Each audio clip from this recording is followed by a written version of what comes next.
Cornish Witch podcast.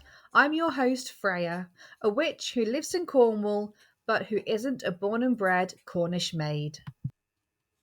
My guest on this episode is the wonderful Trudy Holden, womb healer and priestess of wild Samsara. We explore the profound themes of womb healing, the significance of the menstrual cycle, and the spiritual connection we have with our bodies. We discuss the inception of wild Samsara, the role of a womb keeper, and the journey of reconnecting with one's womb. Our conversation delves into the power of blood magic, the cycles of death and rebirth, and the importance of inclusivity in womb healing. Trudy shares her insights on yoni steaming, the wisdom of menopause, and the rituals that can empower us to embrace our feminine energy. Now, listener discretion is advised. I would say this episode is probably not safe for work or appropriate if you have younger children around. Trudy and I talk explicitly about periods, vaginas, blood, and pain, and we leave no stone unturned. So please be aware of your surroundings before pressing play. So, Trudy, welcome to the Cornish Witch podcast. Thank you. Round two. Round two. So I've got Trudy with me, who is a priestess, a healer, earth oracle, and cyclical witch. And we're going to be talking today about wild Samsara and the wonderful things that you do and the work that you do with women and womb healing. And my first question for you is, what inspired you to start Wild Samsara? This is always a tricky question because it depends on what layer of like where that came into inception and when I actually started it. Like most things, when we kind of have an idea or something brewing. But for me, Wild Samsara came when I was training to be a womb keeper myself. So it was very much, I guess the name came in when I was already knew that I needed to help women with the womb. So I started my bleeds when I was 11. Yep. Straight away it was like a tumultuous relationship. It was like a toxic relationship, and it was really, took over my life. And so I had the best part of 2-3 decades of really having painful bleeds, heavy bleeds, and meeting a dead end with my own health. So going to doctors, seeing lots of specialists. And so I kind of took a journey of quite a woo, witchy, magical journey connecting to my womb space. And I wanted to pass on all of the knowledge and all of the more traditional practices that I had learned for myself. Yeah. I wanted to train and support women in that way. I started Wild Samsara as a bit of a devotional practice, first and foremost, for women in my community. Yeah. Does that make sense? Yeah, that makes sense. What is a womb keeper for people who haven't ever heard that sort of phrase or that term before? Yeah, good question. So a womb keeper is any woman, any practitioner who is devoted to holding the womb space and holding womb holders. So it would be some, traditionally it might be a midwife or a doula. It might be somebody that is there for the pregnancy journey, but also any kind of womb healer or somebody that is there to initiate and guide people to connect to their womb. So yeah. And you said you started at 11. I started at 10. And it's just horrible, isn't it? I feel like you're still 500 years ago, had we have started at 10 or 11, it would have been like ready for marriage then. And that's scary because you're still a child. Yeah, my bleed actually came the first day of secondary school. And I had enough kind of, just to initiate into and just understand. And it was just something that I was a burden. I don't want this is in the way. I don't want anybody to know about this. And that kind of set the tone for many of us as that first bleed, that first day is what sets the tone for how we relate to it for the rest of our lives. I get that so much because I remember worrying that people are going to see my sanitary towels in my bag when I'm getting my books out of my bag at school, or that, boys are going to pick on me if I've got my period. I remember being at secondary school. I've been having periods a few years, and I took out my English book. As I took out my English book, a couple of sanitary towels came out with it and fell on the table. And unfortunately, the worst boy in my tutor group, in my year group, saw it, and he was horrible. And he just instantly was like, "Freyja's got a period!" and blah, blah, blah. And like, Freyja's bleeding. And it was horrendous. It was like it was the worst nightmare come true. Yeah. And it's like you go around in that you're at a very vulnerable time as a child starting to morph into a very, very, very young woman. And you are met with shame. You are met with complete shame. Yeah. From men. Yeah, and girls. And girls, actually. yeah. And girls, yeah. And there's a competition and strangely a jealousy that happens. Yes. It's like, whether you're the first to grow breasts or you're the first to bleed, it's kind of like a competition thing. Yeah. And sometimes they're jealous that you had it and sometimes they're jealous that you didn't. And it's a strange one. But I do remember the feeling like it was definitely not a celebration. It was definitely not something that was like a literally initiation, which we know now as adult women, but it's a really special moment. And there's so many special ceremonies and so many beautiful ways of marking it where it then becomes part of you and something that you are excited about and know how to work with. We'll talk a little bit probably about the magic of it and how you can work with it in a magical way. Instead it's something just to literally hide, push down. And I remember my mum going, "Oh, you've started your period." And I cried and she was like, "Oh, why are you crying?" And I was like, "Because I'm not ready to grow up yet." I was 10. And then I remember my mum's friend being like, "Welcome to the world of womanhood." And I'm like, "What? This isn't fun for me. Why are you all like smiling and going, oh, like I'm a child?" That's so nice that they celebrated it though, or that it was just not spoken about in my family. Oh, really? We just didn't it was touch very on it. spoken about. It was very much like kind of like almost like a drug deal. It's like, here, take this, go away, go to the Oh, bathroom. bless you. Very kind of private, and just we don't talk about those kind of things, which is very British actually. It is very British. I think. Well, luckily I had very hippie parents, and my mum was very supportive, and she had hippie friends. And I remember telling my nanny went, "Oh," and I just felt quite confused. I was just like, "But I don't like it. Yeah. Why are you all so happy about this?" Yeah, you're not alone though. So many women that I work with, they might be experiencing really insane pain and dysregulation, and when I talk to them about what their relationship was with their bleed, it's really similar. It's just like, oh, I don't want to think about it. I don't want to look at it. It's annoying. I can't wait for it to end. The amount of women that actually really can't wait for the menopause so they just don't have to bleed anymore. And that's usually where I kind of start with working with them. It's like, where can we get to that beginning where you actually fall in love with it again and connect with it and enjoy it, dare I say. Yeah. So how does womb healing work then? So if a woman comes to you and she's in need of womb healing, are there different stages of it depending on whether a woman is in her life and whether she's a mother, whether she's, has fertility issues?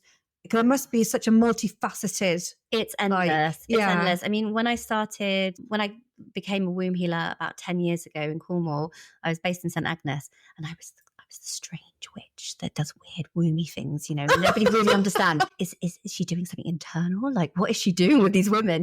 Very odd. And now, thankfully, there's so many different avenues of womb healing you can get just in Cornwall alone, because it's so multifaceted. Like, I've had to really niche in my work because you can't do everything there is to do with womb. So I began very literal with my own journey. It was very much about the bleed, as we're talking about. It's very much about the menstrual cycle. Because that reflected my own journey, that reflected my heavy bleeds. I'd have months, maybe years missing a bleed, then it'd be like bleeding for months and months on end. And so, there's roughly 1 in 10, but I think that stat's probably now about 1 in 7 women have a pathology of the womb and an illness of the womb, so which is around the bleed. So I started very much like literally, how do we regulate your bleed? Looking at hormones, looking at the physicality, the structure of the womb, working with doctors. So I'd work with, gynecologists, getting them to have ultrasounds, looking at their hormone results and being like, what's actually it showing? Because we've all had that receptionist that goes, yeah, it was normal. Yeah, it's normal. It's so infuriating. And then you're like, okay, where do I go from here then? Like, it's taken me about a year to get an appointment. So I started really working with womb healing very literally, like what's happening physiologically. As a massage therapist, I could help with the circulation of the uterus. I could help with the alignment of the pelvis, just kind of really working with the womb in that way. So you do quite some physical stuff as well. Yeah. Do you look at the consistency of the blood and like the colour, the flow? the thickness, all of it. Have you ever, because there's a thing called it's called a judicial cast, isn't it, where it all comes out at once, and then it's like the shape of the inside of your uterus, which apparently can be like labor pains. Oh, I don't know about that. So it's called a judicial cast, and it's basically where your entire uterus sheds the lining all in one go. Wow. All in one go. So you literally have your period all in like one day, and then it literally comes out like because we know that periods, it's not just blood. It's never just blood. No. And it's never just blood clots. It is bits of tissue, bits of flesh, because you're shedding the lining of your uterus. Absolutely. But a judicial cast is the whole thing. So it's what the shape of the inside of your uterus all comes out, and then it's almost like a little center. It's like kind of, and it like comes out in that triangular shape. And apparently it's incredibly painful. Absolutely. I know I've worked with clients where we've gone quite deep with the physical work. And, growths, say that if they've had fibroids or cysts, they can be coming out too. And if your uterus is anti-flexed or retroflexed, if it's kind of literally sort of folded over at the top, blood can pool and tissue can pool. And as I'm like lifting the uterus back into place, a lot of that can come out too. So yeah, there's so much that we don't, whether you've had children or not, that your uterus isn't as perfectly poised as they vessel. It's not just there holding everything.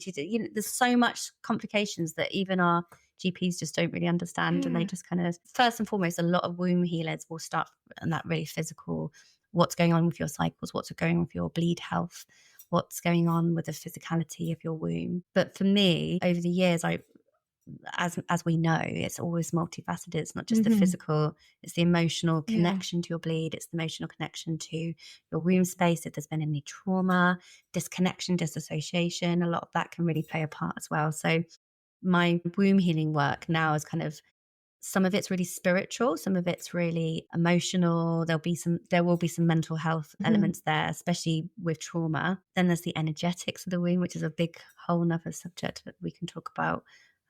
Which is very, very profound energetically. Because I think I said to you before in the previous episode that it's like a portal, and it's literally like a wormhole of, and so there's like working with it just beyond the health, but actually as a tool for power and divination. And so you mentioned having that disconnect that women experience with their wombs, and I have a complete disconnect with my womb and with my period. So because I've chosen to not have children, and I am incredibly happy with that choice. It doesn't mean I don't like children. Children are wonderful, but it's not my path. And I always knew from a very young age that children wasn't for me. It's not something that is part of my journey. So I've always had a very strong disconnect and a very difficult relationship with my period, because every time I have it, and especially now that I am getting older, I think because of the society, the patriarchal society that we've been brought up in for centuries and centuries, every time I have a bleed, I'm like, this is a waste. This is a complete waste, but also completely unnecessary. Why am I still having this? I'm like wasting life every month. And I just feel like my womb, it's just purely there for reproductive reasons. And yet I don't want to reproduce. So what does that make? It makes me feel like a bit of a weirdo in society, because... And that's such a misogynistic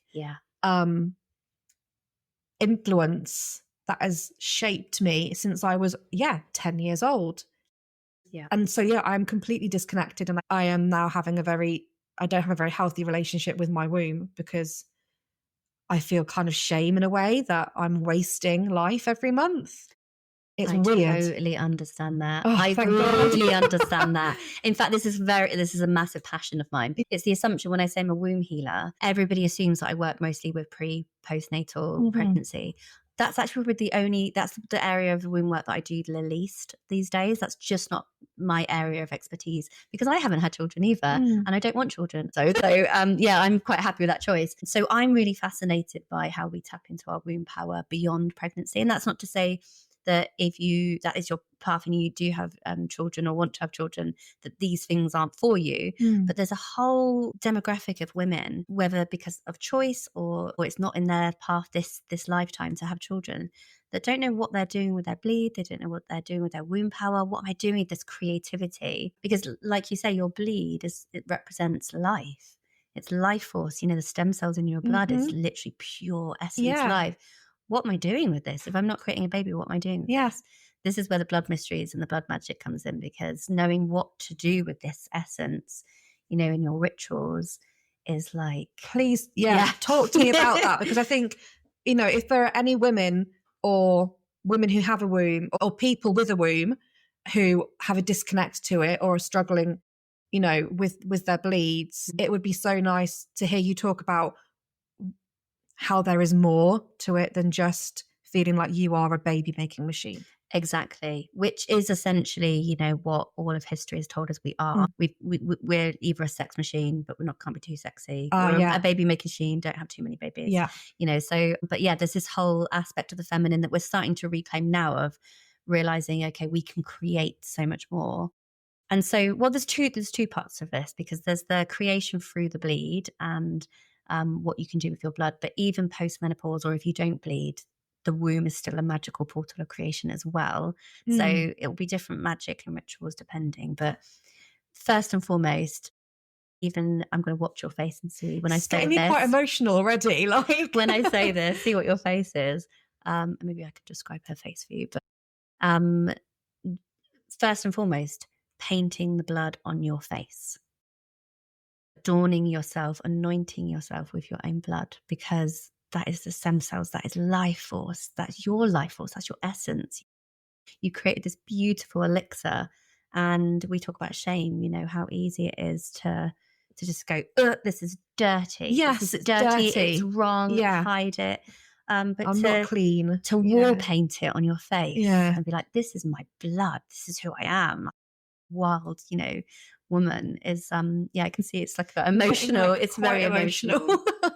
Yeah, I think it's just like talking about, because it's like, so what, I'm 36, and I started when I was 10, so it's 26 years. That's a lifetime of feeling shame and disconnect and embarrassment and worry and every anxiety. lunar cycle, which is the most powerful time of your body. So it gets me quite emotional. So it's so nice and validating to be talking to you about this as well. Like it feels quite special. I know. It's big. It's big. Is. And you know, anything that usually we fear or repulses us is where our power is. Because, you know, conditionally, why have we been conditioned to fear these things? Because they are the most powerful magic, you know. If you're listening to this and you think, oh, my blood is just something, I can't even think of anything worse than putting it on my face, that's exactly what you need to do to get that power. So painting it on your face, I use it a lot in my earth rituals, really connecting to Mother Earth. I feel like it's a real blessing. So some people already might know that if you put it in your plants, your blood in your plants, that really helps them to thrive, because it's just, you know, it's so full of like, that's really interesting. Give it to your plants, give it to the earth. And it is because, you know, and I'm sure we'll talk a bit more about this, is like our life and death cycle is so intrinsically connected. And, you know, there's something in giving life for something else to be reborn. And we've just got so attached to that has to be a baby. The only way that I can create is from a baby. And we are part of this beautiful web that connects us all, and Mother Earth is feeling it too. And, you know, she sustains us. So the way that we can sustain us as her is with our own bones, and it's our own skin and our flesh. And so there's something in, sometimes when I give my blood to the earth, I say, you know, I give this to you, to the mother, to say thank you. Let this sustain you. Let this bring life to you. So, that is so beautiful. And it's just that cycle to receive, isn't it? Absolutely. You respect me, I'll respect you. And it's that mutual. It's almost like what's that word that they use in biology with, like, it's a symbiotic relationship. That's the word I'm looking for. It's very symbiotic, which I love. There's nothing like, for any woman who's done this, it's like one of those things that you're like, why did I never do this before? To put your own blood, wall paint on your face and sit on the earth and just bleed into the earth. And you're like, this is a remembrance. Add a drum into the mix and you're like, you're primal, you know, wild. And you just, something awakens in you and you're like, okay, I don't need to heal the shame. It's gone. It just doesn't exist in this world, you know. So if I have a heavy period, which is, you know, not unusual for me, and I hate wearing tampons. If I'm out and about, have a busy day, I have to put one in. And they're painful, but I can't be dealing with the heavy flow when I'm busy, but I get towards the end of the day and I'm like, I need to bleed. And there are people who wear tampons all the time throughout all of their period, those 5 to 7, 8 days. And I'm like, I can't do that. I do it on my heaviest days when I have to be doing something. But like most of the time I need to bleed and just let it flow. And I hate having a tampon in because it stops. Yeah. It stops it. Yeah. And I'm just like, I need it to come out. Like, I would go as far to say that, a lot of period pain is from that. It's from, and it depends if you're using organic as well, because there's so many toxins and things in some of our period products. And arsenic, wasn't it arsenic in the last year or so? It's like literally poisoning us within. And everything's all about blocking. I love period pants because they you love them. They're amazing. Yes, I mean sometimes I'm just like I sit on a towel and just chill out in front of the TV, and it's just like I'm letting it flow. But it's all the things that are for the feminine body are very barbaric. Like who the hell invented a coil? Like why are we still putting coils in people's bodies? Like that's a whole nother rant. But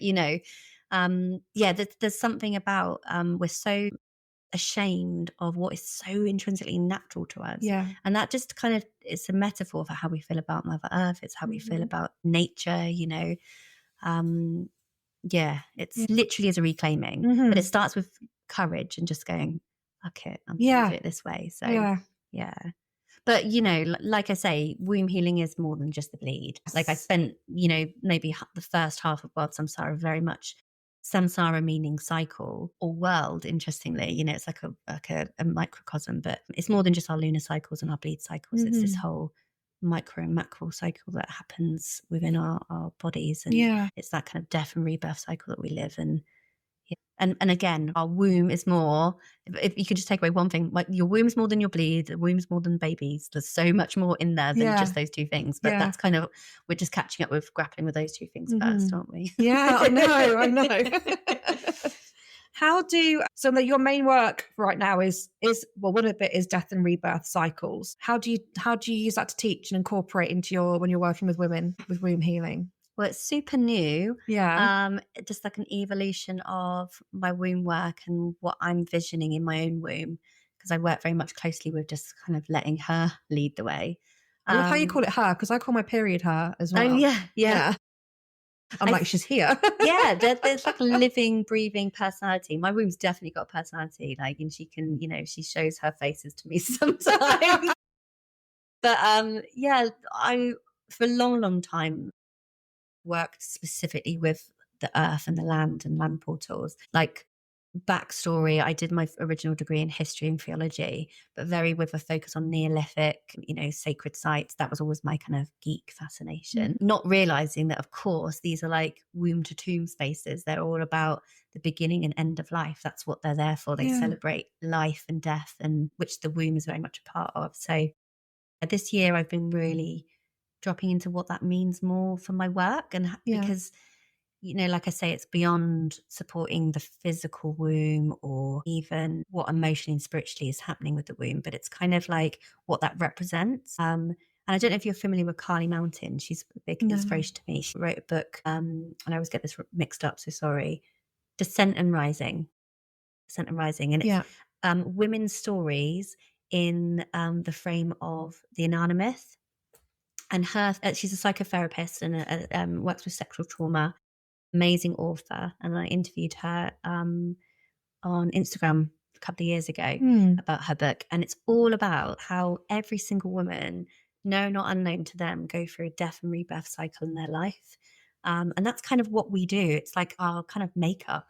Our bleed is a representation, and so is our life cycle a representation of going through a process of inception, like bringing something into our being, an idea, a seed, a baby maybe, but it might be something else. And we hold and we hold and we grow and we nurture. And then at some point there's a birthing, or there's a shedding, or there's a metamorphosis that happens. And I know from this is why I've been led to the death work this year, is because I had a personal death, like initiation. I turned 40 this year, and it was just like everything changed around me. And it's kind of like lots of people and women that I've connected with, especially in women's circles, hearing their stories. We have these little micro and macro death and rebirth cycles all the time beyond our bleed. That that relationship that just suddenly went gone, or, you know, the identity of who you thought you were, or and it's just so fascinating that death, like menstruation, is the one point that we've just denied. It's the one part that we're like, ooh, let's not talk about that. So, you know, the menstrual cycle is essentially a death cycle. It's a clearing, it's a shedding to allow space for the new. And so, yeah, I've just been really, you know, on a kind of historical level, how do we honour these, especially in the Celtic lands? You know, what are our rights? What are our celebrations? But just as women, where are we given the space just to like die? Like literally everything, you know, just completely like mic drop, burn it all down, let's start again, you know. But we're holding on so tightly. Does that make sense? Yeah. It's making me think of, where do we have a space like red tents? There were cultures and civilizations, and I think there still are, that would have a red tent party. And I used to think that'd be fucking awesome if I could just once a month be like, I'm going to the red tent. We do for have a whole week. I don't have to go to work. There was a Netflix series for a while. I want to watch it again, actually. It was a red tent. Yeah, I think it was like set in the Middle East or somewhere, and they would literally have red tents.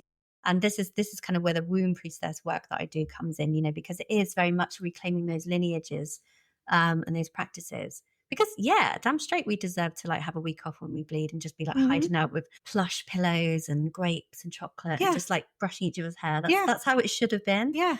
And still we're like hustling at work and, you know, grouchy. But there's some amazing red tents that are more like drop-in in women's circles, dotted around Cornwall, which I can share with you. That'd be amazing, because I'll put it in the show notes. There are so many beautiful, beautiful women holding like these spaces for you to talk about your bleed and to just share where you are in your life, and like non-judgmental spaces. And I think it's important to talk about your bleed without feeling that anticipation or worry or shame.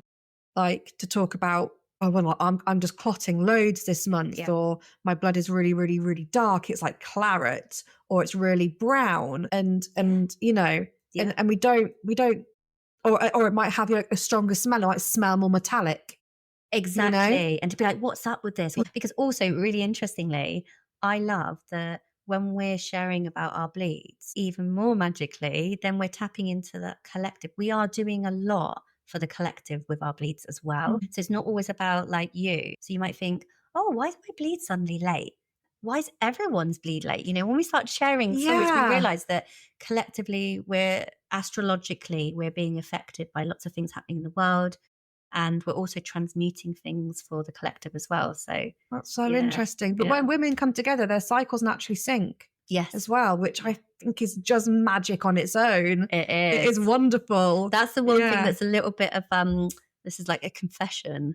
As a womb healer, my cycles are often all over the place because I'm connected to you, I'm connecting to you, I'm connecting to you. And often, you know, if I do a really deep healing session, like a shamanic session, I will bleed lots just for that person. So it's kind of it's like an in-joke with womb healers. There's like our wombs are always really full, like really open and throbbing. We're always like, oh God, I'm so fat. But it's just because it's like pulsing with the energy of who we hold. It's like you're empathically and then telepathically, psychically, and then physically taking on that woman's energy and bleed, and then you're holding that space as well. Wow, you must be tired. You're tired. I do get tired. I think that's my favourite thing to say is, oh, I'm just really tired, or I'm hungry. But no, I am much better. In fact, from these practices that I've kind of initiated into, that I protect this space so much more than most of us do. And that's a whole other thing, is we've got this like wormhole, this portal of life force energy. And we're just kind of, well, we know we give ourselves away to men quite easily sometimes, and the partners that we've had, and we're not doing the practices that we need to cleanse that space, to protect that space, to realign that space. So and that's one thing that's just came to mind as well that's worth mentioning, is there is actually a group of women that go and meet on Calm Bray once a month and give their blood to the land. So whether you're bleeding or not at that particular time, you can collect your blood and say that, or, you know, an oil that represents it.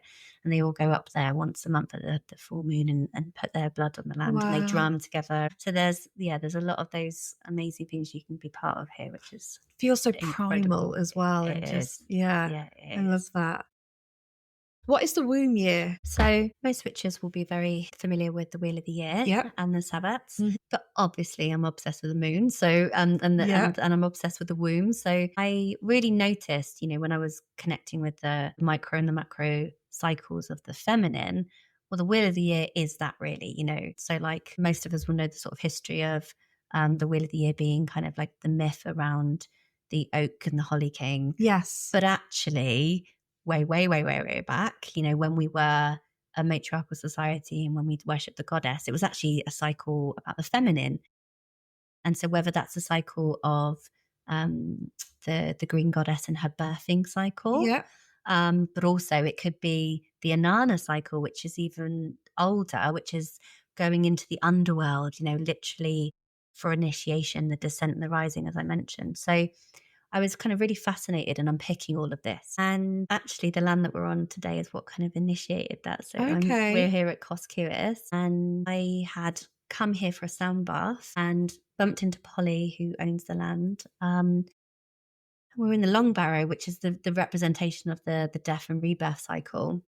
And it looked like a womb to me, straight up. So I follow the shamanic way of the womb, which is like a kind of a shamanic medicine wheel mirrored on the womb space. Wow. And it looks like a long barrow, Neolithic long barrow. And me with my kind of multifaceted brain was like, ping, ping, ping, ping, ping, what's going on here? And it all came to me on the land while I was receiving the sound healing. I was just lay there, and it's like the land told me that the Wheel of the Year is about the feminine cycles. That's the origin of it, essentially. And the one thing that we're missing is honoring those celebrations in that kind of feminine way. And so in the space of about 6 months, I was just dreaming into it, taking shamanic journeys, really coming here, like asking the land to show me. And it was basically birthed from that. It's kind of like a trippy kind of vision. And so what we've done for the last 3 years is hold the Wheel of the Year ceremonies. So all of the solstices or the Sabbats or the equinoxes, but each one is actually like honoring Mother Earth in her cycle. And so, you know, for example, Beltane would be, you know, in her most sexual essence. It's this elemental fire energy. We're doing dragon serpent dancing in the stone circles. We're kind of connecting with the element of fire through foraging and making herb bundles. And we're doing yoni steams in the woods. Like, it's really like sensual and like, you know, in our bodies, working with Rhiannon.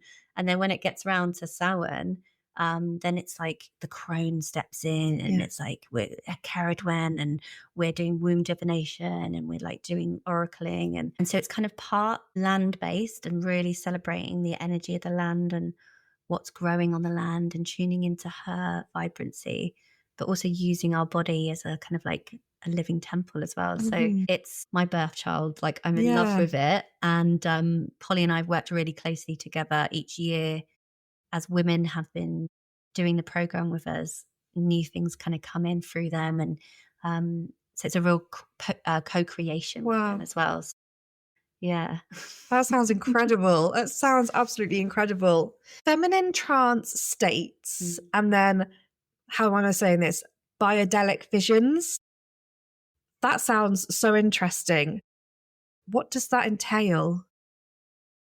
So, in short, biodelic is your natural innate ability to access psychedelic states. And it's something that it's not like I'm literally getting people to completely trip out, but it's about accessing altered states, very much like the priestesses and the oracles of like Delphi would do, which is to use things like ritual, sacred sound, oil, scents, light, and the removal of light to change the chemical makeup of your body. So biodelic and trance states are essentially getting you into this really soft feminine state where you're not in your head, you're not so literal and linear, which is our whole society has kind of trained us to be, and you're in this kind of soft feminine dreamy state which essentially all those that divine are doing, really, so that you can actually access like deeper truths, visions, spirit can step forward. You really experience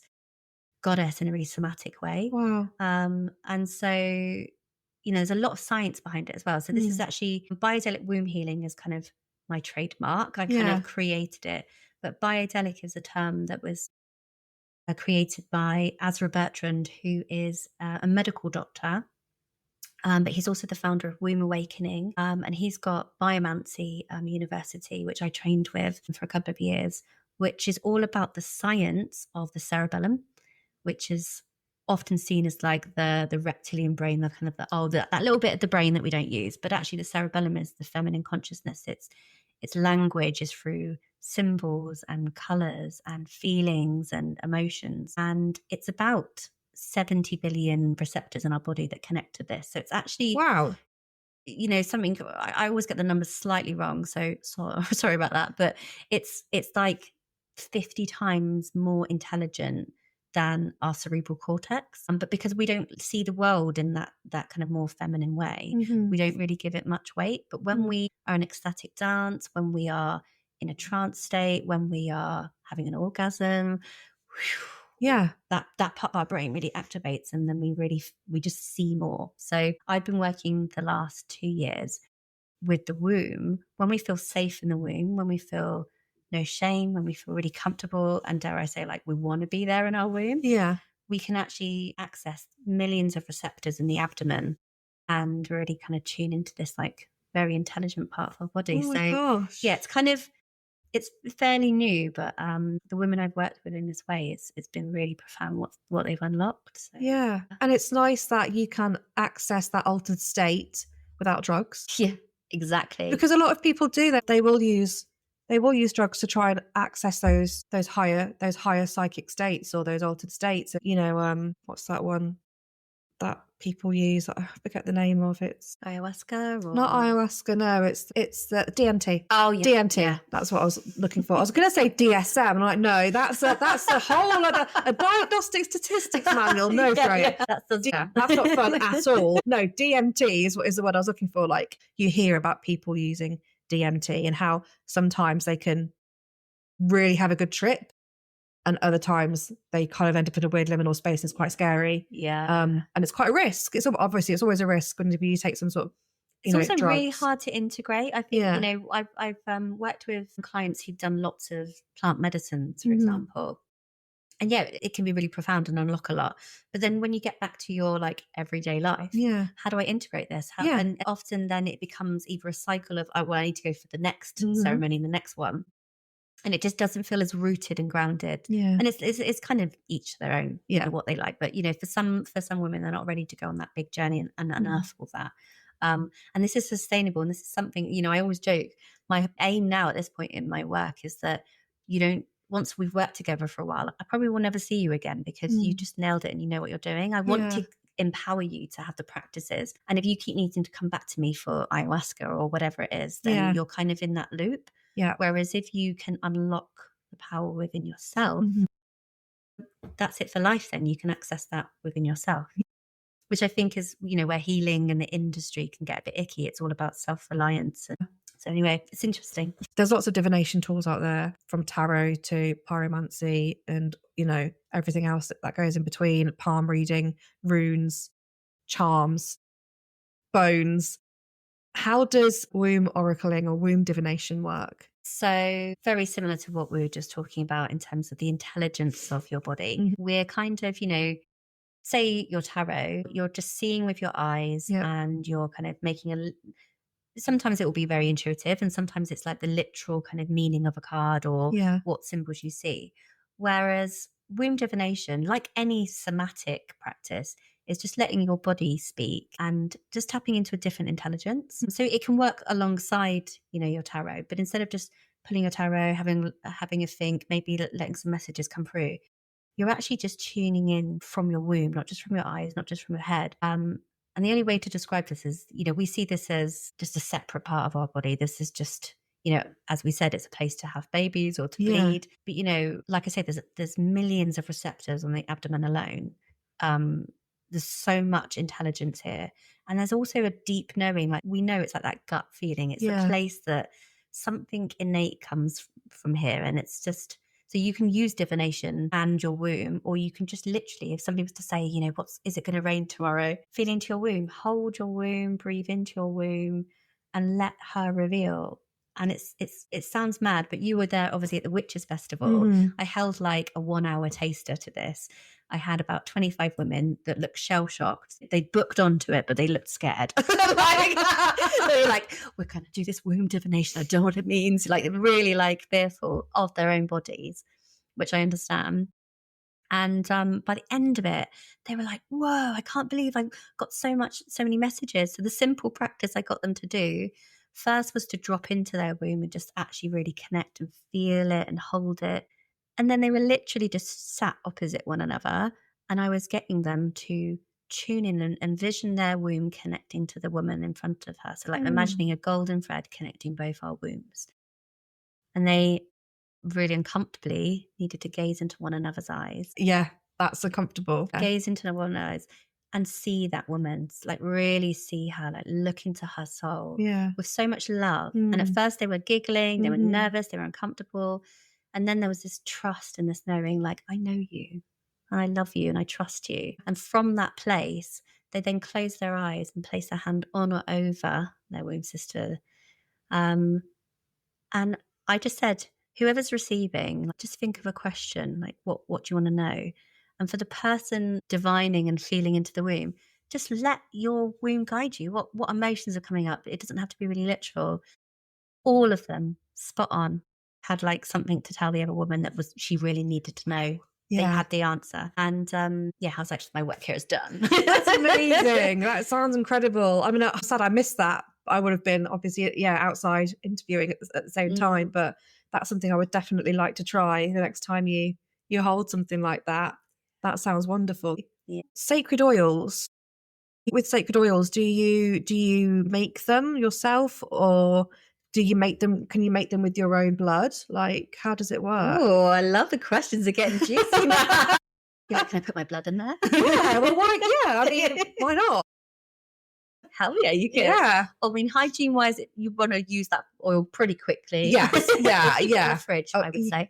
Yeah. So oil is just like a personal love of mine. Like I work a lot with plants in my work, just from a point of view of herbalism, but also like the magic and the essence of like, essential oils. Been an aromatherapist for a long, long time. And I'm just in my second year of training as a Maya-4, so like a sacred womb priestess. And I don't know, for me, just I think we all have that oil that smells just amazing, or our favorite smell. And it really just connects us and takes us to a place. And so whether it's using it for something that's like ylang is a really sensual kind of oil, it's quite a high aphrodisiac. Oh, okay. Oil, or whether it's something that just connects us to spirit. I just, on a kind of sensory level, it's really important. But I think also working with the spirit of the plant, and that's kind of something we don't do as much, is actually invite that medicine in as a spirit, as a living being, So that's kind of just part of the womb earth work, I suppose I do. So yeah. Let's talk about yoni steaming, because there's going to be some people who are listening thinking, what the hell is that? Or some people go, so I've heard of this, but I'm not quite sure about it. So I would really like to get into that, because there's a lot of, I'm not going to say controversy. There's a lot of strong opinions out there about it as well. Like some people have you done say, a steam before? I've never done a steam before. I would like to. Okay. I would like to. Because I would like, I'm the sort of person that would like to try and experience something, and then if I like it, cool. If I don't, well, I experienced it. But there are many who have got strong opinions on that, like it doesn't work. It's all woo woo. It's unhygienic. It's unnatural. There are other people who are like, oh my God, it's amazing. So I'd like to get into what is yoni steaming? Why do we do it? How do we do it? And why is it good for us? I want to know who these women are that are like, no, because have they actually done it? It's like people that are like, oh, I don't eat peppers. I don't like peppers, but they've never tried them, Yoni steaming for me, and this is where we're getting into like too much information, but this is what we're here for. This is what we're here for. Yoni steaming for me was one of the first womb practices that actually really worked for me personally. So I'm a massive advocate because I have a lot of TMJ problems. I've got a tongue tie, which is a whole witch wound thing. I have a tongue tie.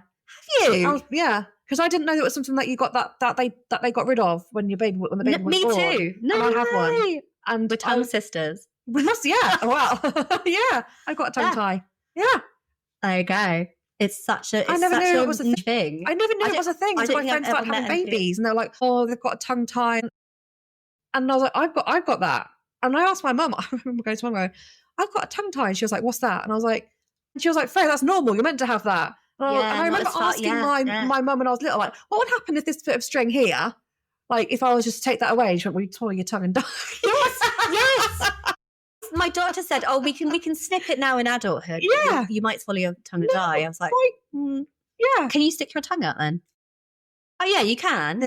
I can only go this far." Yeah, but I can feel my tongue tie on my teeth when I do that. So if I do that, I think, well, I can go, because otherwise I'd end up cutting into my tongue tie. So I know we'll get back to yoni steaming, but I just want to say that I did like a hypnosis regression to work with my witch wound, and I was a hexer. And I literally had this really strong, like, visceral memory of using my words for evil. So I was like I was the witch wound where they needed to stop me. Like, they needed to cut me down. And they literally, bound me and cut my tongue. And my God. It was like really brutal. Like, I don't like the way they did it, but they did need to stop me. And so now I'm a Gemini in this life, but my Chiron's in Gemini, my wounded healer's in Gemini. So all of my life path is around being able to talk and use my words. And I have to be really careful what I say. So it'd be interesting for you, like, if you've got anything around your tongue and your voice. I mean, you're a podcaster. Well, yeah, I'm a new podcaster. Like, you're breaking through, like, the kind of limitation of your voice. Interesting. But anyway, that's by the by. We digressed. Sorry, back to yoni steaming. So long story short, I learned with my womb practice, the physical training, that the jaw and the womb are really linked. That we're linked by the fascia, the vagus nerve. Around day 15 of us being in the womb, our pelvis and our throat kind of split from the same place, the two. And so it's literally like we're this tiny little. You can't see my finger on the podcast, but I'm curling my finger like a little sprout. Baby. It's a little baby, a little sprout. Yeah. So with this little kind of like spine, essentially, and these two indentations form. And so if you Google the throat on a kind of like structural, like skeleton level, and the pelvis, they look identical. Yeah. And so they are energetically connected. Through the chakras, they're connected. Through the fascia, they're connected. And so this really fascinated me, because I've always been tongue-tied and really tight in my jaw. And I've always had a really tight pelvis. I've always had a really tight vagina. I've always been really uncomfortable. Everything's felt really like, and tight vagina doesn't always mean like, woohoo. That's I know. And like, if there are any like people out there who are listening thinking like, oh, she's got a tight vagina. And it's like, I'll give you my number. Yeah. It's not that sort of podcast. Yeah. Tight vaginas can be damn painful. Exactly. It's the muscles of my pelvis. Yeah. Like clamping. So I was really interested in like, what practices can I do apart from massage? What can I do to release all this tension? And that's where I came across yoni steaming. And I was the same. I was like, this seems a bit much. Like, I'm all for the woo, but this is like a little bit far. But it's such a ancient traditional practice. It's like a really indigenous practice, and actually no one culture owns it, which I love. The lineage that we're most familiar with is kind of more Mexican, and it's more like after closing the bones, and the Mayan kind of lineage of postnatal kind of care. So a lot of indigenous like elders and women, once a woman's given birth, would literally steam her vagina and help her to heal the wounds of her vagina. So it's a really like, rooted practice.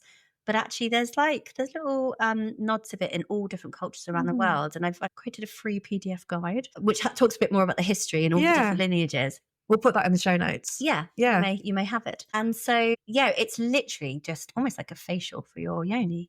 So you're literally just sitting naked, but wrapped in a blanket over warm herbs. And the warmth is just really softening for all the muscle fibers of your labia, your vagina. It's really relaxing and opening that space. It's great for scar tissue. It's good for like if you get growth, especially on your cervix. It's like it's almost like a warm bath. It's really soothing. But the herbs themselves, energetically and spiritually, you really call them in. Like it's a ceremony that I do, and I call those spirits in and I say, yeah, this is what we need.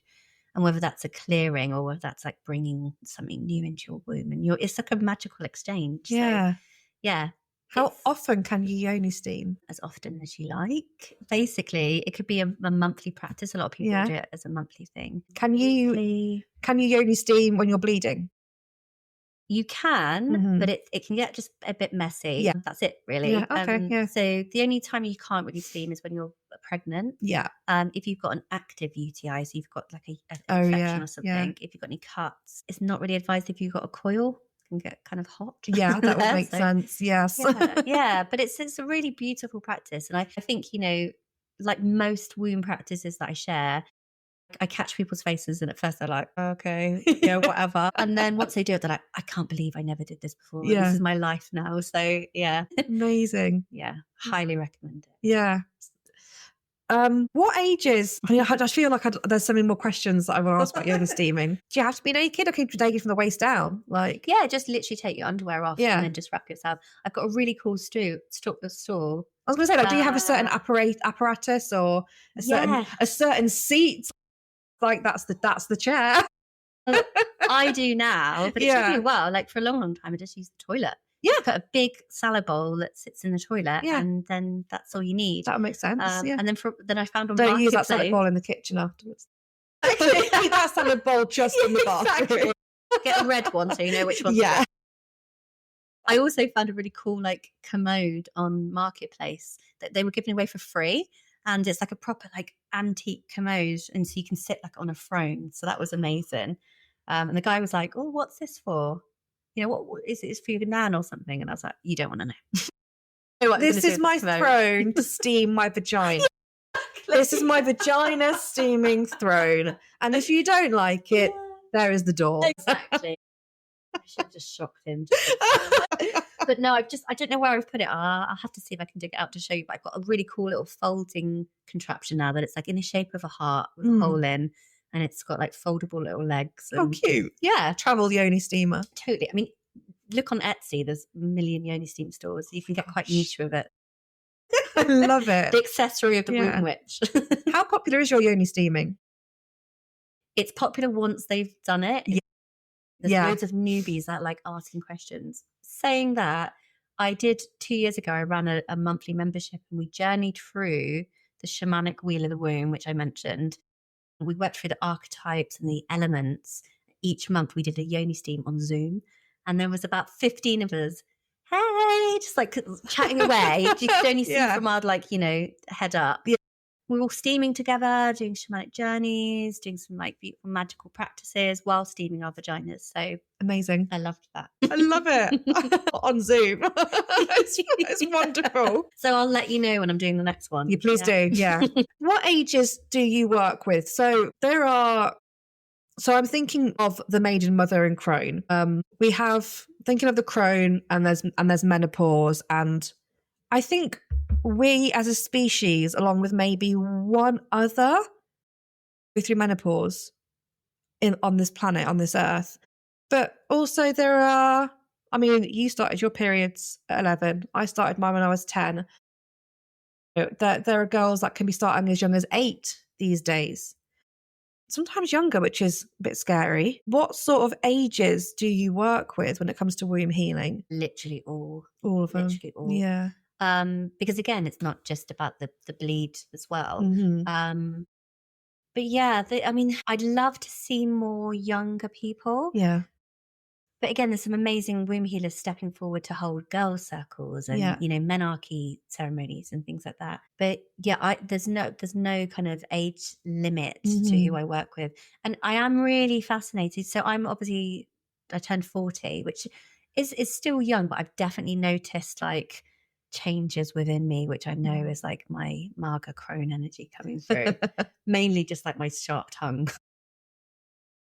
I'm just suddenly becoming very sharp and that tongue tie. And so naturally, I think like many of us do, we kind of like gravitate towards the people and the age group and the demographic of where we're at in our journey. So though I've always worked with any age of women, I'm definitely starting to now err towards really educate myself about the menopause even more for myself. I can relate so much more, you know. Yeah. So I think this womb work is multidimensional in terms of age, and but I do want to say it's funny because I personally, I'm a bit of a rebel anyway. So like if people are doing it a certain way, I'm just like, how can I do this different? Yeah. Like, how can I mix this up? And so I do feel like it's a little bit outdated now, the approach that we've had of like maiden, mother, crone. Yeah. Because again, it's defining women based on their reproduction. Yeah. This is literally put her in a camp, and I was kind of geeking up a little bit about where did that kind of term come from, the mother, maiden, crone. And it was more like the Robert Graves kind of area of like the white goddess kind of time. And it was very kind of slightly patriarchal and seeing the triple goddess as being like, is she bleeding?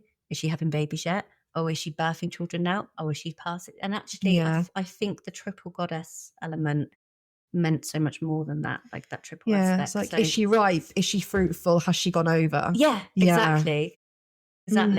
And so I'm kind of just more like, where are you in your cycle of life, cycle of your, you know, because it'll be multidimensional. So what do you think with regards to our womb being a portal, being this universe that we have in our bodies, and the menopause, and the fact that only a couple of species on this planet go through menopause? How do you interpret that, or what does that say to you? That I don't know, you know. You might have asked me the very first question I haven't thought about. Yeah, I don't know, you know, what is in that? What is in that? Yeah, why? I feel like, why?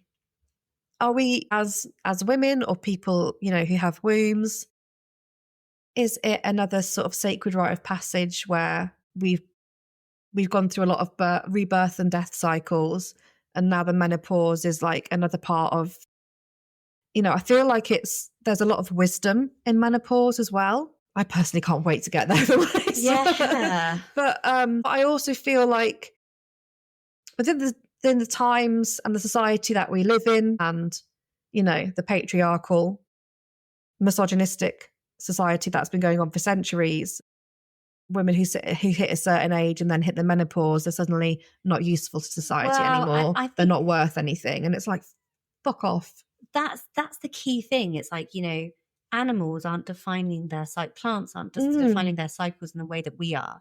And so I think it's a really kind of like a cultural illumination, really, of like, oh, so we've defined, you know, yes, the time that we stop bleeding is a pivotal moment. It's like a big thing. But it's more what's the kind of noise around it? What does that actually represent? What's that saying about a woman? It should ultimately be, okay, you don't bleed anymore. What are you doing with that essence, that power now? Because it absolutely does still exist. And that's something I work with women a lot around, is they kind of go, oh, no, don't think about the womb anymore. Don't bleed. What? There's so much more here. Like, what are you not tapping into? So it is a rite of passage in a way. But then it's suddenly it defines you then for the rest of your life. You're like, you're the crone. So once your bleed stops, you're the crone. Yeah. And there's so many other mini initiations and life cycles that happen within the time between 50 and 90 or however long you live as well. Yeah. So I think it's a limitation. And I think, again, it's an invitation for us to reframe, like, what are the feminine cycles? Yeah. They aren't just free. Yeah. And how do we give women space post reproduction? What else are they creating for us, you know? Yeah. So, but I'm really fascinated to why just humans? I don't know. I think it's humans. Then maybe I want to say like maybe it's a species of whale as well, but I could be wrong. If there's anyone listening out there who know which of the species it is that goes to the menopause, please let me know. I'd like to learn. But yeah, I'm pretty sure, could be wrong, that I'm pretty sure like there's only maybe 2 or 3 species, humans included, that go through the menopause. Yeah. Which is, I know there just has to be something, there's got to be something about that, you know? Well, something's kind of coming through to me about, you know, we're born with the exact amount of eggs that we'll ever have. And so, and this is probably relevant for you and I, having not had children, we bled more most of it. So, if you've had children, you have big periods of time where whether you're pregnant or breastfeeding where you're not bleeding. And so you're likely maybe to have your menopause a bit later in life because you've had the gaps. Whereas I'm kind of using up all my bleeds while I can, So I wonder if there's something in that in terms of like how often other species reproduce. Because we might only have, well, some of us might have like 10 children in a lifetime. But other species could just keep having. But they have litters, don't they? They have multiple. I don't know. Mystery. Mysteries of the feminine. Mystical, marvelous beings that we are. This is like when I studied history, and people would be like, "Oh, you're a historian. What happened in 1946?" And I'm like, "I don't know. Like, there's infinite in history." And so when people talk about womb, they're like, "Oh, you do wombs. Like, what do you think about this?" And I'd be like, "I don't know. I haven't heard of that," because there's just like so much to it. There is, yeah. Well, it's like we said earlier, it's so multifaceted, isn't it? Yeah. So it's just something to think about. It'll be interesting to see if there's anyone who listens to this and if they have any comments or opinions or ideas on that as well. Menopause geek, I would love that. Yeah. Because I've been saying women and then people with wombs as well. And with the women and the people that you work with, do you have anyone from the trans community, whether it's a trans woman who, identifies or feels like, that they've missed out and they haven't had a womb and they've kind of missed out on having periods and probably being able to experience wanting a child, having a child, being pregnant, or trans men who actually have a complete disconnect to their womb because they're in the wrong body and they feel like they should have never have had a womb in the first place. Do you work with anyone from the trans community or non-binary people as well? Yeah, great question. I'm really careful as best I can remember to say your womb space and not alluding to, because womb is more than just the uterus and the reproductive organs. It's the whole kind of portal area. It's like a chalice, And so, I'm always really careful to say womb space because you just don't know. Somebody might not have been born with a womb or you might have had it removed with hysterectomy. So, in answer to your question, I haven't personally ever just encountered that. But it's definitely something in my womb priestess circle, womb healers, we talk about a lot is how do we facilitate and have an open space for people who maybe have many different identifications with the womb space and what that means to them.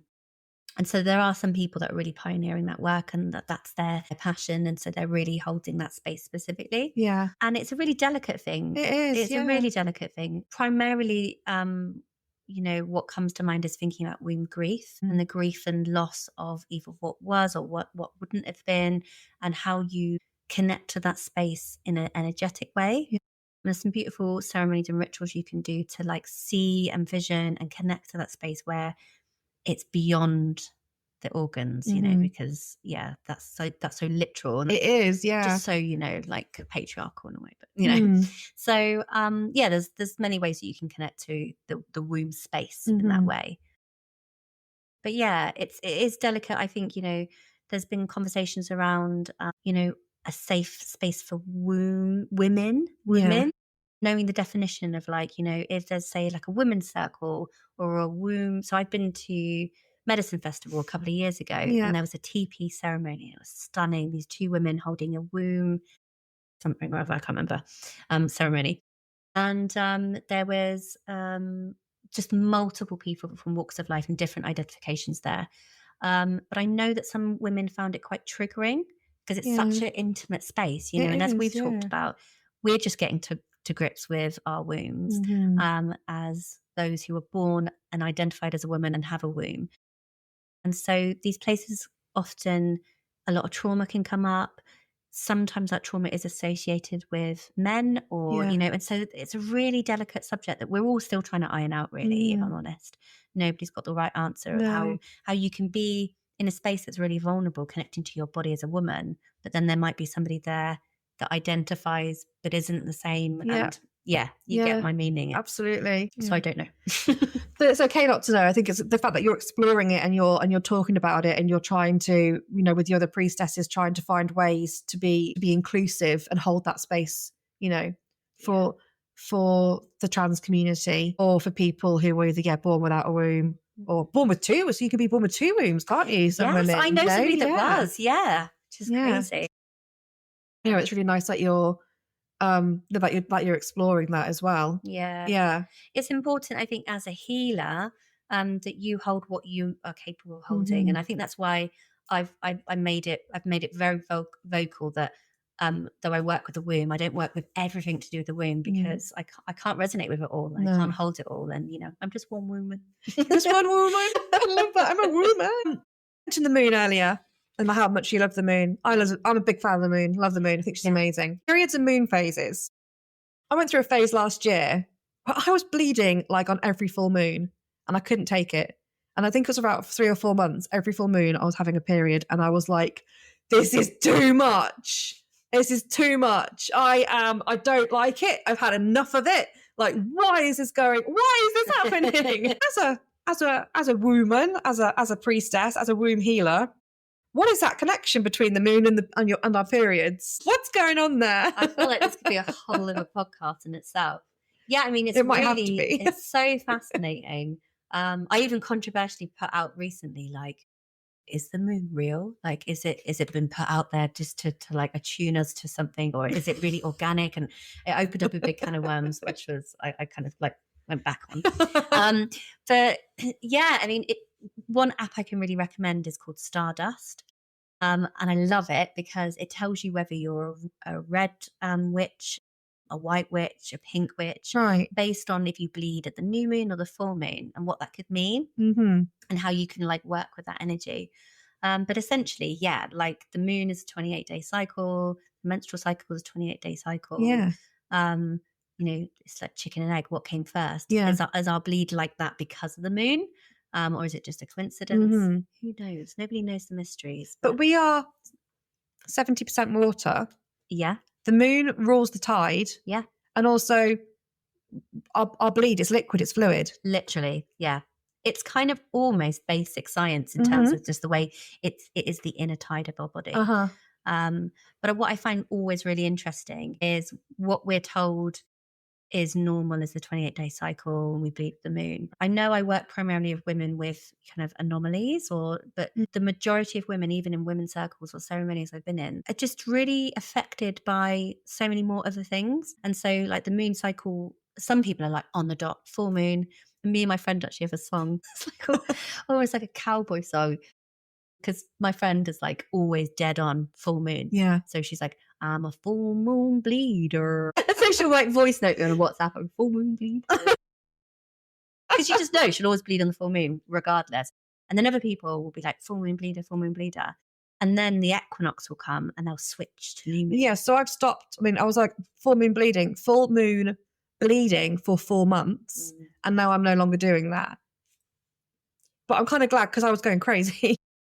Yeah. But is there a symbolism to that? Like if you're bleeding on the full moon, you said a red witch or yeah, red witch so there is the belief, I don't know what this is particularly rooted in, but there is the belief that if you bleed on the full moon, you're in a time of your life of being a space holder, you're being a priestess, you're there to hold the women as they bleed at the new moon.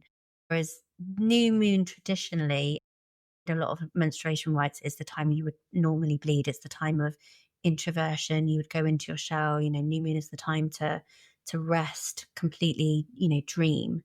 That's a natural cycle of the menstruation. So if you're bleeding at a full moon, it's more like you're like doing your oracling, you're a priestess, you're using that like full moon magic for your bleed. And that's kind of more like the witchy priestess vibe. Should have appreciated it more then. Yeah. Should have appreciated it. Damn it!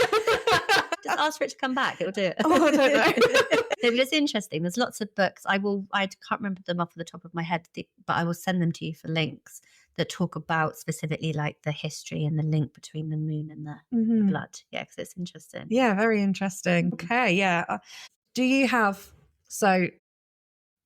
daily or even monthly rituals actually within your practice and within your craft that you feel comfortable enough to talk about? Because I know that rituals are very personal. Yeah. And if you don't want to, that's absolutely fine. Like, I'd love to share ones that I suggest to people that are like kind of non-negotiable, no-brainer ones to start with. And these are ones that I would do myself, but I won't reveal all of my practices. Reveal your secrets. So first and foremost, like a daily practice is just literally the womb heart breath. Just literally placing a hand on your heart, a hand on your womb, and you vision a golden thread connecting the two. And it's like dropping away from your thoughts. It's a really simple meditation to be in your heart, be in your womb. You breathe in all the power, all the wisdom up into your heart, and then you breathe all the love, the compassion, the vulnerability into your womb. And that's where you start your day. What do I need to do today? What do I need? What's going on? Where am I in my cycle? It's just a really simple practice which anchors you to these places. So that's really super simple every day. Obviously, yoni steaming. Yeah. We're all doing that now. Every month is really nice post-bleed as a kind of like a ritualistic sort of cleansing. But you can do it the full moon as well, depending on your cycle. So these are all kind of quite physical ones. Castor oil pack is where you put castor oil and a hot water bottle on your womb or on your liver. And again, it's quite a cleansing practice. And you can really tune into anything that's cleansing. It's like I'm letting go of this, whether it's old or new, whether it's this cycle or like old. So you're using it like almost like an internal sage. You're just really, I'm letting go, I'm clearing out, I'm letting my womb, my chalice pour out onto the earth. So they're all really, really lovely, and they're just really nourishing for your womb as well. Obviously there's the blood magic. Really like tuning into your blood. What am I going to do with it? Giving it to the earth. I've got a beautiful little vial that I got from Glastonbury that I put it in. Oh, wow. I put it in and I charge it with the moon and with the sun, and I have it in there. So that's for like special rituals and things that I do. So most people are like, oh, that's a nice like vase. And I'm like, don't touch it. Don't look inside. Don't smell it. Just leave it alone. And that's very precious. So yeah, those are really like simple things that if you're new to womb magic, they're like, they feel kind of okay. They're safe. And there's also, a piece around sex magic and using that pleasure as a way to, again, create things, manifest things. So yeah, these are just a few things. Yeah.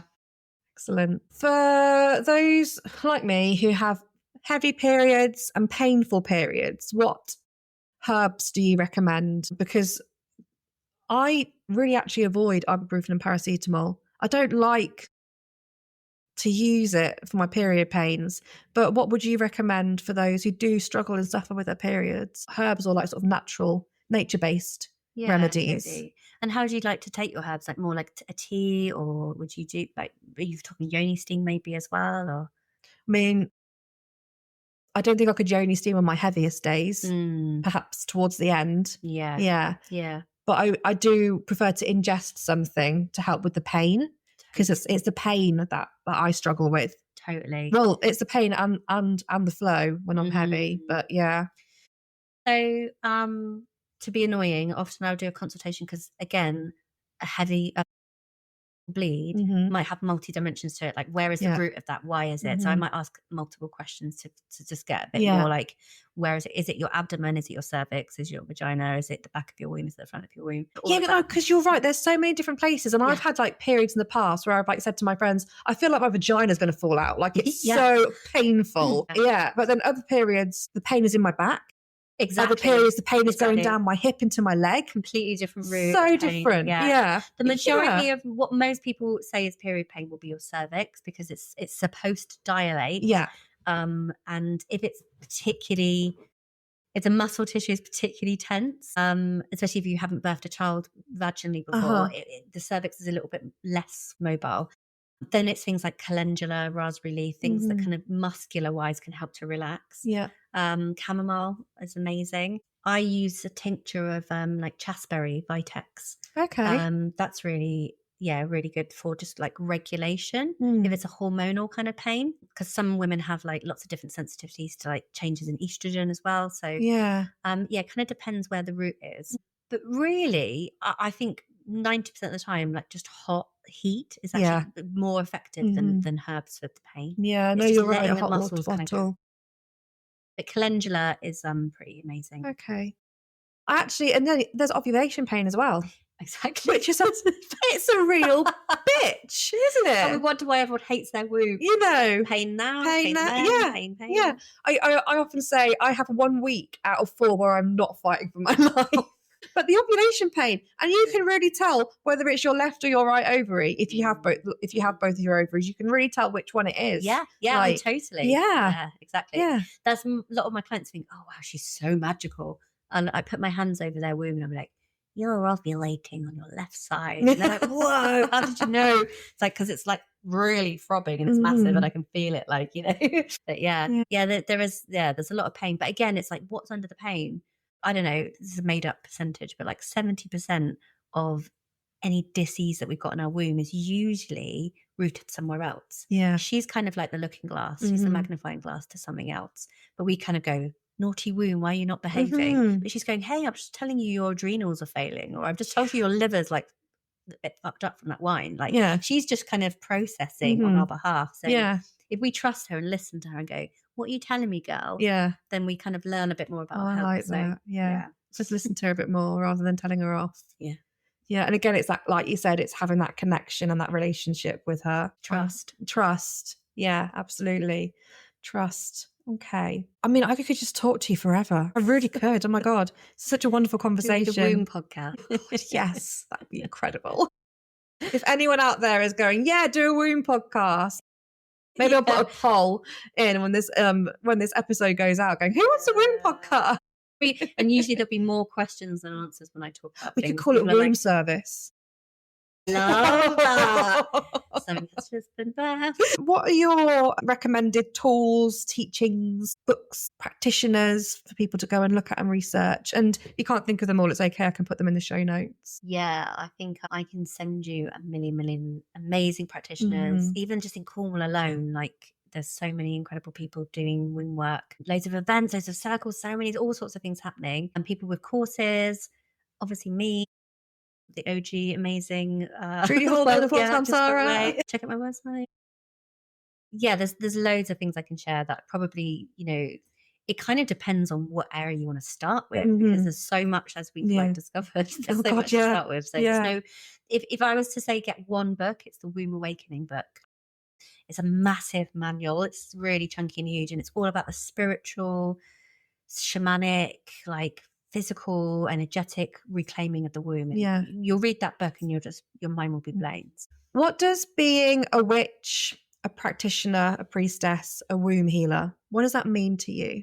In a sentence? You give it to me in a paragraph. I would say interpretive dance, but then my listeners won't know what you mean. Clear my throat and sing for you. Yeah, you can sing for me.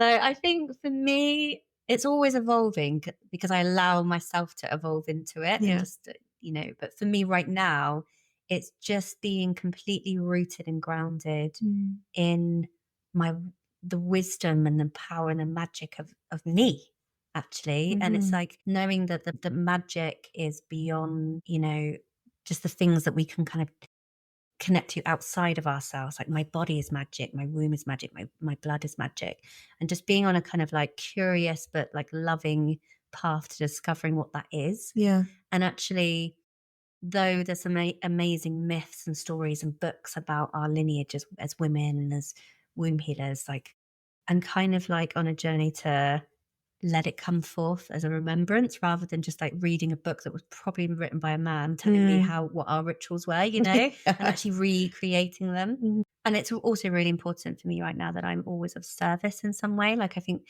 the word priestess is used a lot to be like, I'm a queen, I'm a priestess, you know, but they're like charging thousands of pounds for things, and you know, each to their own. But for me, to be a priestess, especially a womb priestess, is to never turn somebody away.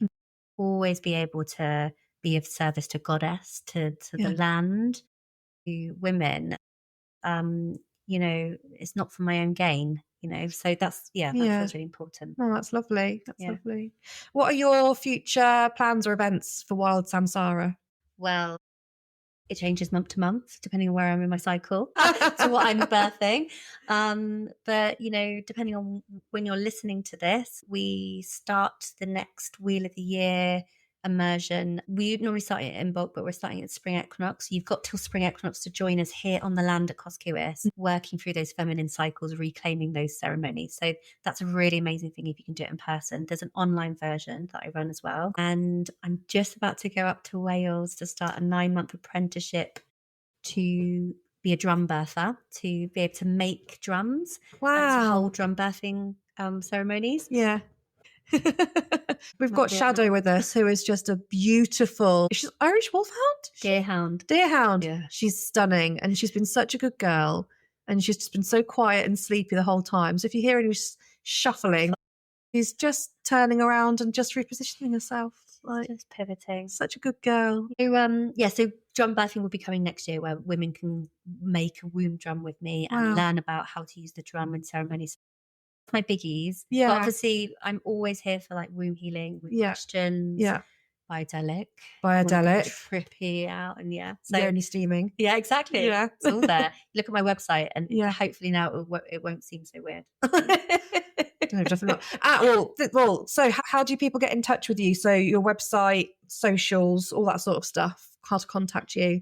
Yeah, so wildsamsara.co.uk is my website. Yeah. And you can usually book straight in with me that way as well. Instagram, I'm on Facebook. Yeah, just and hopefully now you'll know that no question is a weird question. Like, no. I get so many messages from people going, my bleed is doing this right now, and my vagina feels like this. Like, no, nothing is too weird. I'm literally so approachable about this. And I'm not here just to be like, let me sell you this treatment, or, I genuinely want to just help people. So reach out and ask all the weird questions you want. It's incredible. And I will link all of your socials in the show notes as well. Trudy, I could just talk to you forever. I have had such a wonderful time speaking with you. Such a validating and confirming conversation as well. And emotional. Good. But it's been absolutely beautiful. And I would love to see Womb Service podcast birthed. I think that'd be amazing. I'll pop it in my Trello board.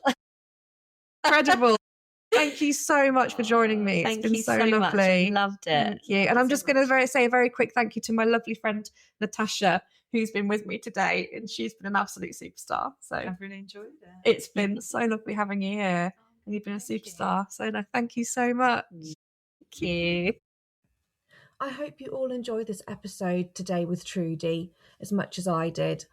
I just found speaking with her was so interesting, validating, confirming, and I really hope to have her back on the podcast again soon. And if you did like our little suggestion of having a separate podcast all about womb healing, womb keeping, menopause, periods, all that sort of stuff, if you think that's something you'd be interested in listening to, then I will put a poll out on my Instagram page to see if the Womb Service podcast, potentially would garner any interest. And then maybe in the future, that's something that perhaps Trudy and I could do together. So moving on to the final segment of our show, we have the Witch weekly events, and we're going to be starting again with our local Coven and sister circles. So we have Ros and Booker, which is one of Cornwall's longest established covens, and they hold meetings in North Cornwall and the Devon and Cornwall border. Applicants are welcome to introduce themselves via email and may visit their website for more information. South Devon Serendipity Healing holds 3 women's circles. This is Tuesday in Abbot Skerswell, Wednesday in Torquay, and Thursday in Totnes, all 7 p.m. until 9 p.m. Participants can choose the date and the venue that suits them. If you would like to get involved, please contact Seren via her email. I have linked Seren's email along with Ros and Booker's email and website information in the show notes. All right, so let's have a look for the weekend and week ahead to see what witchy events are happening. And we have back with us again the Cunning Grove. The Cunning Grove are a witch occult shop and temple based in Plymouth. And on Saturday mornings, they hold their Witch, Bitch and Brew from 11 a.m. until the last witch leaves. In Falmouth, we have the lovely Cabinet of Folklore and Magic, and they hold their regular tarot readings on Saturday mornings. This weekend, Saturday the 13th of December, Hummingbird Events is presenting the Feel Good Festival at the Park House Centre in Bude.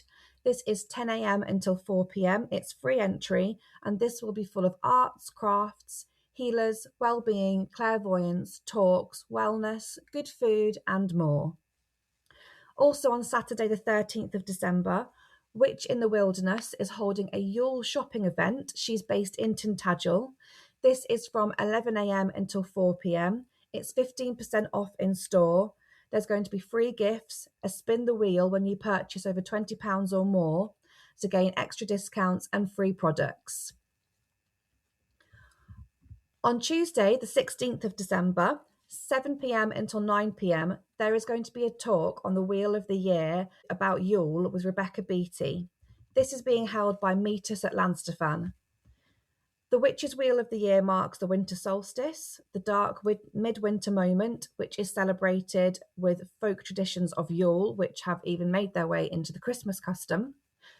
So this talk explores the way witches see this time of year and how they mark it. The first hour is an illustrated talk with discussion, and then the second hour is working on a hand-on piece of midwinter seasonal folk magic and a little Yuletide ritual.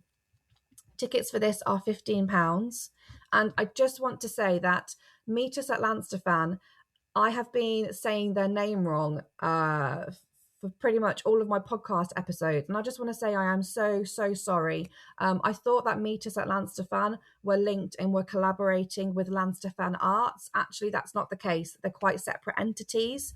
That's my mistake and my fault, and ladies, I am so sorry. But going forward, I will be making sure that I do say it as the correct name, which is Meet Us at Llanstefan. And hopefully I won't trip over my words so much as well. But the Wheel of the Year talk on Yule with Rebecca Beattie is something that I am very excited about. So I would definitely recommend booking a ticket if you can. On the 18th of December, Sacred Kerno Circle in Lisgard is holding a mugwort tea ceremony, and it's an exploration of dreaming into the winter solstice. And then finally, Hedge and Wild are holding a Yule Day retreat at Sowerton Village Hall on the winter solstice, so the 21st of December, 11 a.m. until 5 p.m, and tickets for this are £70. And all of the website links for tickets and more information for all of the events that I have mentioned in this episode are all linked in the show notes. Thank you so much for listening to this episode of the Cornish Witch Podcast. I will be back next week with another episode, and until then, merry meet, merry part, and merry meet again.